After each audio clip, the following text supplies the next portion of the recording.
ছিলাম সৌদি আরবের থেকে আসছে। আমি এই প্লাটটা কিনছি। আমার 3টা ছেলে, আমরা জামাই বউ এখানে এই প্লাটটা কিনছি এসে আমার বাড়ির লোক আসবা। আমি এই প্লাটটা কেনার পরে আমি বানা দিছি। বানা দেওয়ার পরে এই প্লাটটা আসছি মালিকের লোক এগ্রিমেন্ট হইলো আমার গেছিরা। 3 মাস পরে আমি এটা বেঁধে উঠলাম। 3 মাস পরে উঠছি। ওইটা আমি সামান টামান লয়ে এখানে উড়ার পরে ওইটা সামান টামান ধুয়ে আমি রাতের বেলা ঘুরতে গেছি। 11টা বাজে আসছি এখানে। আসার পরে আমার গেছে ডাক্কা নিয়েছিরা সৈয়দ ইসলাম বাবু, ওনার ডাক্কা নিয়েছে। ওনার লোক আরো 5-6 জন লোক ছিল। ডাক্কা নিয়েছি যে আমার মায়ের দূর করে করতে 500 কোটি সাজা দিতে দিব। এই ফ্ল্যাট কিনছো কিনলিগা, নাইলে 500 কোটি সাজা না দিলে তোমার যেমনি আসছো তোমার এমনি দেশে ভাড়াই দেবো।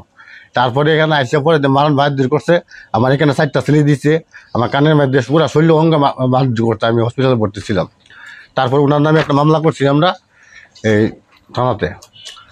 কিন্তু এরপরও আইসেছে তার সামান টামান যা আছে আমার ঘরে পিরিচ মিরিচ যা আছে সব কিছু ভাঙচুর করছে। আমার ছেলে মেয়েরা মারছে। ওই আমার একটা ছেলে হাবেজ ইটারও মারছে। আমার ছেলে, আমার 3টা ছেলেরা মারছে। আমার বউ ওটা আছে যেই সমস্ত গালাগালি তার 5 লক্ষ টাকা সাজা দিতাম। এবং এই 5 লক্ষ টাকার মধ্যে তার আমি 1 লক্ষ টাকা দিছি। এই দিছি। দেওয়ার পরও সে পানে না, তার 5 লক্ষ টাকা দিতেই। তারপরে গেছি যে আমি বাড়ির মালিক লিয়ে গেছি আর লোকজন মিলে গেছে মামলা করছি। মামলা করার পর থেকেও এখন হতে জেলে আছে। জেলের থেকে তার লোকজন আমার হুমকি দেয়, আমার ছেলে মেয়ে মারবো, পেটে ফেলাই দিব। আমার কোনো নিরাপত্তা নেই। কিন্তু আমাদের কোনো পাওনা টানা নেই। আমি ফ্ল্যাট কিনছি দিকে তার সাদা দিতে হইব। তেলে গেছে তেলে যুব দলের কি নেতা বলে, সভাপতি কিনে বলে ওই ওয়ার্ডের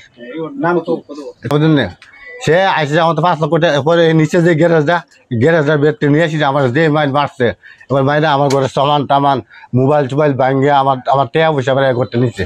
মোবাইল টোবাইল বেড়ে নিচ্ছে ঘর থেকে। তো পরে গেছি আমি মামলা করছি। মামলা করার পরও এখনও আমার জান কোনো নিরাপত্তা নেই। তাহলে আমি এটা সস্ত, আমি এটা বিচার চাই। এটা 5 দিন আগে কিন্তু আমি এটা সেনাবাহিনীর কাছে অভিযোগ দিছি। এরপরে মামলা করছি। সেনাবাহিনী অতদিন কইতেছে করবো ধরবো। সেনাবাহিনী কোনো উদ্যোগ নিচ্ছে না। তারপরে ওই দিন আমার দারোগা ওই দিন অন্য কোনো দণ্ড নেই। এটা আমি চিনিও না, জানিও না। এটা আমি কোনো কিছু কোনোদিন বই আমি একটা চাও আইছি না। আমি তাই সোজা প্রবাসী জীবন আমার। প্রবাসীতে বহুত কষ্ট করে আইসে সেটা মনে করেন যে ফ্ল্যাটটা আমি কিনছি। এত হুমকি আমার একবার মারছে, আবার হুমকি। একবার মারার পরেও আমার হসপিটালতে তারা সর্দাররা গেছে আমার আনছে নেতারা আইনে কইছে বিচার আচার করে দেবো।